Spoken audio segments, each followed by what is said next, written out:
Oke, kita ketemu lagi. Belakangan ini si Corsair dan Razer itu ngeluarin keyboard pertama mereka dengan fitur baru. Baru ini setidaknya buat masing-masing brand tadi ya. Bukan beneran baru pertama kali di dunia.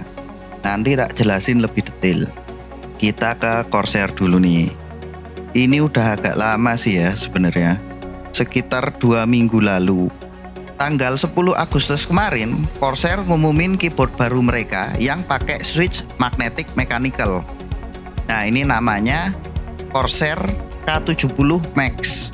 Sebelum bahas switchnya, keyboard ini juga punya fitur-fitur lain kayak 8000 Hz polling rate, palm rest, media key, sama volume roller. Fitur lain yang lebih menarik buat aku itu adalah soal keycaps yang dipakai yang sudah PBT yang tebelnya 1,5 mm dan udah pakai plate foam sama case foam alias busa buat plate sama case ya buat meredam suara.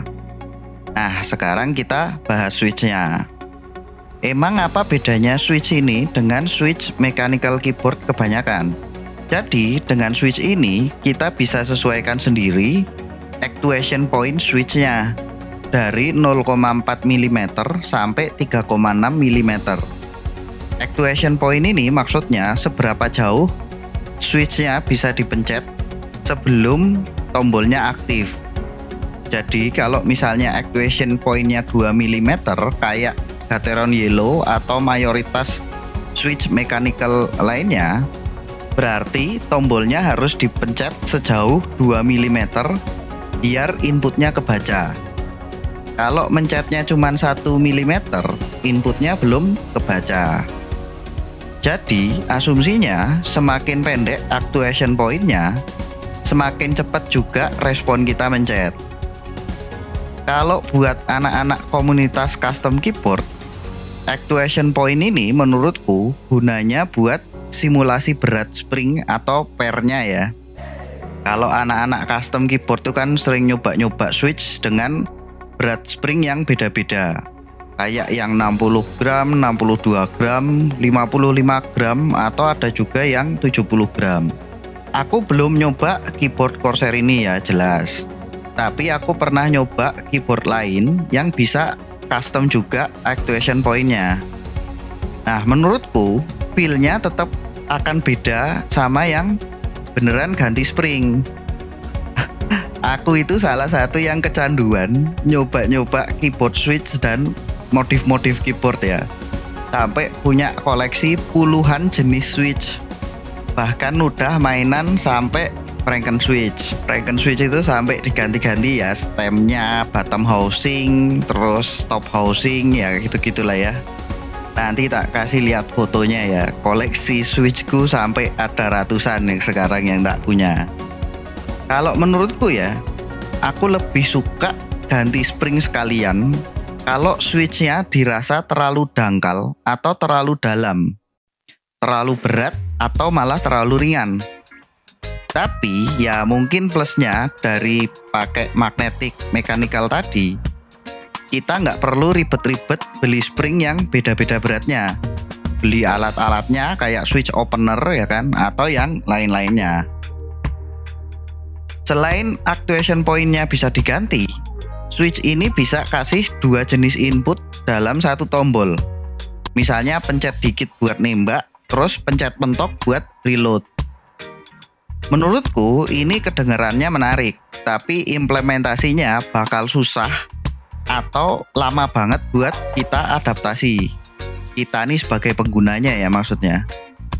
Walaupun ini keyboard pertama dari Corsair yang pakai switch magnetic, brand-brand lain sebenarnya udah keluarin keyboard dengan switch yang fungsinya sama atau mirip.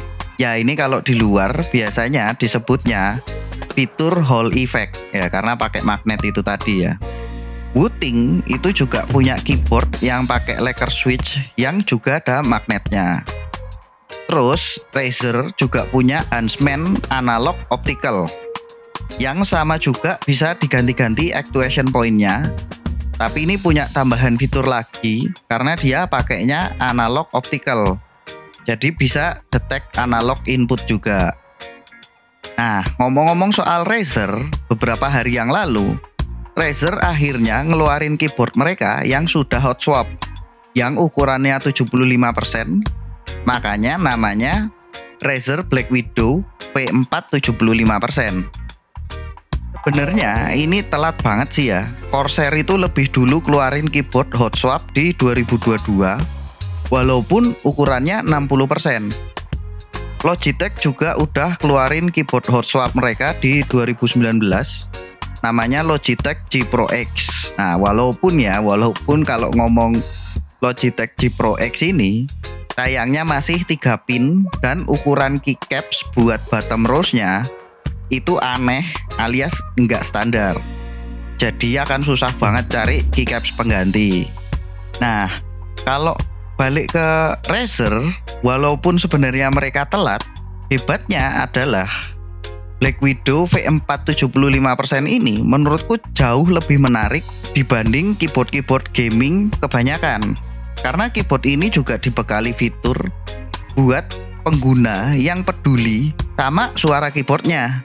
Soalnya nih, keyboard ini juga udah pakai case foam, pakai plate foam, terus pakai gasket mount. Bahkan plate-nya itu juga bahannya udah pakai FR4. Menariknya lagi, PCB-nya sudah dikasih semacam tape mod, tapi dari pabrikannya. Nah, stabilizer yang dipakai juga sudah pakai standar plate mount stabilizer. Nggak kayak kebanyakan keyboard-keyboard Razer lain yang stabilizernya rattle banget, ya alias goyang-goyang parah gitu ya. Asli sih, ini keyboard menarik banget.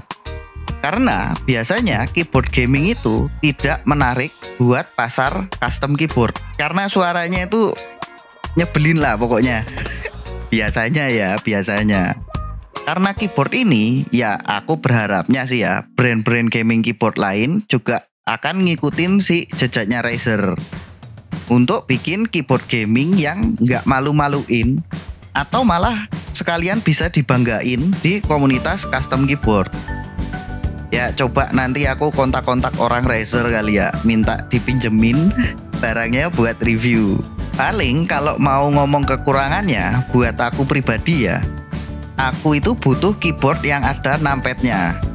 Sedangkan Black Widow V4 75% ini ya nggak ada numpadnya, ya karena 75%. Tapi dari pengamatanku sih ya, layout 75% ini memang yang paling populer di kalangan pasar gamer ataupun custom keyboard. Karena 75% ini kan versi lebih pendek dari layout TKL. Selain itu, aku belum bisa ngomong kekurangan lainnya. Ya setidaknya karena ini aku baru lihat dari review-review kayak Hipiotek atau YouTuber-YouTuber lain ya.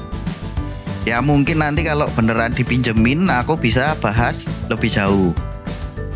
Terakhir nih, ngomong-ngomong harga, sayangnya sampai aku bikin video ini, aku belum nemu dua keyboard tadi, baik Corsair K70 Max atau Black Widow V4 75% di Tokopedia. Tapi harga globalnya Corsair K70 Max itu dibanderol dengan harga $229,99, ya alias sekitar 3,5 juta ya. Sedangkan Black Widow V4 75% ada di $189,99 atau setara dengan 2,9 juta. Ya ini tambahin 500.000 gitu kali ya buat aman kalau misalnya masuk Indonesia. Ya udah, gitu aja kali ya. Sampai ketemu lagi kapan-kapan. Dadah.